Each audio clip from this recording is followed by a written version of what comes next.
안녕하세요. 주식강의 기초입니다.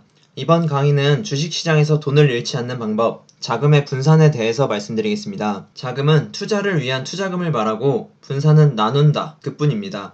투자금을 나눈다, 이번 강의 주제입니다. 투자금을 나누는 이유가 뭘까요? 보유한 주식이 많이 올라서 이렇게 여유로우면 좋겠지만 현실은 이렇게 끝없이 하락할 것 같은 손실 위험이 존재하기 때문입니다. 만약 손실 위험이 없다면 대출을 끌어모아서라도 최대 효율로 수익을 내는 게 정답이겠죠? 그래서 부동산은 상대적으로 손실 위험이 적고 가치가 하락하더라도 유형의 자산이 남기 때문에 대출을 받으면서까지 구매를 쉽게 결정하게 됩니다. 반면 주식에서는 손실 위험을 크게 느끼기 때문에 대출 받는 것을 꺼리게 됩니다. 근데 부동산을 투자하기 위한 목돈까지 가기에는 월급만으로는 어려운 경우가 많고 이미 부동산을 한 채 가진 경우에는 그 다음 한 채까지 넘어갈 동안 목돈을 불려낼 투자처가 필요하게 됩니다. 거기서 가장 접근성이 좋은 게 주식인데 주식은 손실 위험이 크니까 양날의 검인 상황인 거죠. 그래서 투자자들은 손실을 줄이기 위해서 여러가지 접근 방식을 활용하게 되는데요. 오늘은 그중 대표적인 두 가지, 분할 매수와 분산 투자에 대해서 말씀드리겠습니다. 주식시장에서 손실 피하기, 첫 번째, 분할 매수입니다.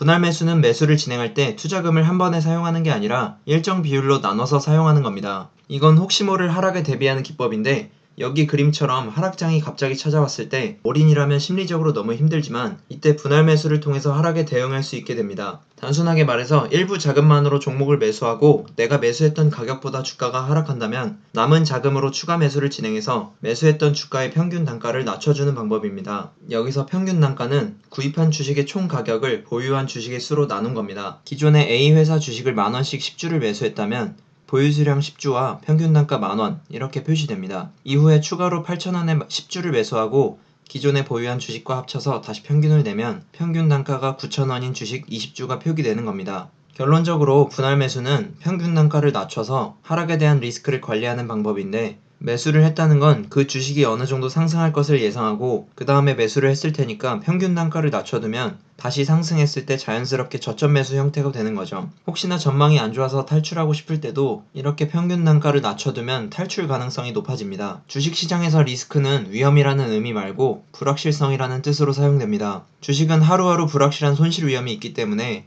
리스크 관리를 통해 손실을 방지해야 합니다. 언제 어떤 이슈로 내가 보유한 주식의 가격이 하락할지 모를 때 분할 매수는 이 리스크를 관리하는 방법으로 좋은 선택이 됩니다. 주식시장에서 손실 피하기, 두 번째, 분산 투자입니다. 분산 투자는 간단하게 말해서 투자 종목을 다양하게 두는 건데 그림처럼 투자금을 원하는 비율로 쪼개서 서로 반대되는 분야나 종목을 매수하는 것이 핵심입니다. 예를 들어서 전기차 배터리가 전망이 좋을 것 같다고 LG화학과 삼성 SDI 등 전기차 테마주를 다 사는 것이 아니라 자금의 일부는 전기차 테마 주식을 매수하고 나머지 자금으로 전기차 테마가 하락할 때 상승할 수 있는 다른 종목이나 배터리의 뉴스에서 영향이 없는 전혀 다른 분야의 종목을 매수하는 겁니다. 서로 비슷한 분야나 같은 분야의 종목, 즉 같은 테마는 하락할 때도 같이 하락하고 상승할 때도 같이 상승하게 되는데 이렇게 같은 방향으로 움직이는 것을 커플링이라고 합니다. 반대로 하락할 때 상승하고 상승할 때 하락하면서 반대 방향으로 움직이는 것을 디커플링이라고 부릅니다. 따라서 디커플링 관계에 놓인 서로 다른 분야의 종목을 매수하여 보유한 종목의 한 분야가 악재로 하락하더라도 다른 보유 종목은 영향을 받지 않도록 맞춰서 보유 자산이 한 번에 하락하는 것을 막아주는 방법입니다. 여기까지 분할 매수와 분산 투자를 간략하게 설명해 보았습니다. 정리하면 손실 위험을 대응하기 위해 자산의 분산이 필요한데 이 손실 위험, 즉 불확실성을 리스크라고 하고 이 리스크를 줄이는 방법에는 대표적으로 분할 매수와 분산 투자 방법이 존재합니다. 그리고 이 과정을 통틀어서 리스크 해지라고 부르는데 리스크는 불확실성, 해지는 대응, 주식시장에서 불확실성에 대한 대응을 뜻하는 말입니다. 리스크 해지에 분할 매수와 분산 투자가 있는 건 알았는데 이제 어떻게 적용하는지도 알아야겠죠? 이 채널은 초보를 대상으로 하는 거니까 초보 때 좋은 전략으로 설명드리겠습니다. 분할 매수는 우선 보유 자금에서 대략 40% 자금으로 매수를 했다고 치고 남은 자금을 두 번에 걸쳐서 사용하는 건데 보통은 퍼센트를 정해놓거나 차트를 보면서 추가 매수를 진행하지만 초보 때는 내가 감당할 수 없을 정도로 하락할 때를 기준으로 합니다. 예를 들어서 사실 한 마이너스 5%만 되어도 마음이 힘들지만 상승할 때는 이 마이너스 5%를 쉽게 넘어가는 경우가 생각보다 많습니다. 따라서 하다보면 마이너스 5%나 마이너스 10%였다가도 금세 플러스로 돌아서요. 근데 감당 못할 수준, 그러니까 한 마이너스 15% 정도에서 불안해진다. 아니면 나는 한 마이너스 7%만 돼도 더 내릴까 불안해진다.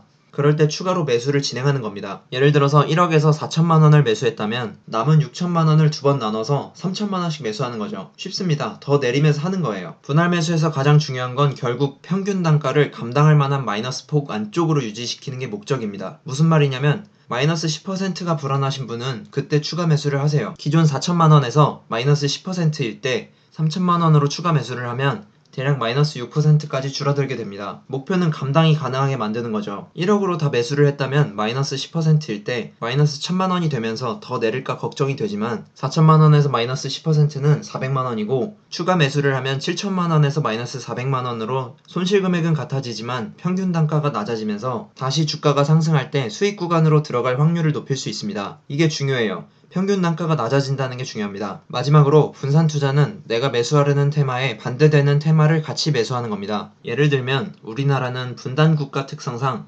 전쟁의 위험이 없을 때는 방산 테마가 하락하지만 북한의 폭격 도발 등 위협을 가하는 행위가 발생하면 방산 테마가 상승하고 보편적인 주식은 하락합니다. 북한과의 관계가 아주 평화로운 때에 방산 테마를 사두면 폭격 도발 등이 발생하였을 때는 방산 테마가 상승하면서 내가 매수했던 종목의 하락을 상쇄하여 줍니다. 이때 좋은 전략은 분산 투자로 가만히 두는 게 아니라 아까 예로 든 방산 테마가 상승하면 매도해서 하락한 상태인 내 주요 종목을 추가 매수하는 겁니다. 그래서 다시 상황이 안정되면 내 주식은 상승할 테고 방산 테마는 다시 하락하겠죠. 이때 다시 주요 종목에서 일부를 매도하고 방산 테마를 사두는 겁니다. 단순히 예시를 위해 한 말이지만 결론은 서로 반대되는 움직임을 가진 것을 디커플링이라고 하는데 이 디커플링을 활용해서 리스크 관리를 하는 방식이 분산 투자입니다. 최대한 짧고 단순하게 설명드려 보았는데 이해가 되지 않는 부분은 댓글로 남겨주시면 상세히 설명드리도록 하겠습니다. 주식 강의 기초였습니다. 구독, 좋아요 감사합니다.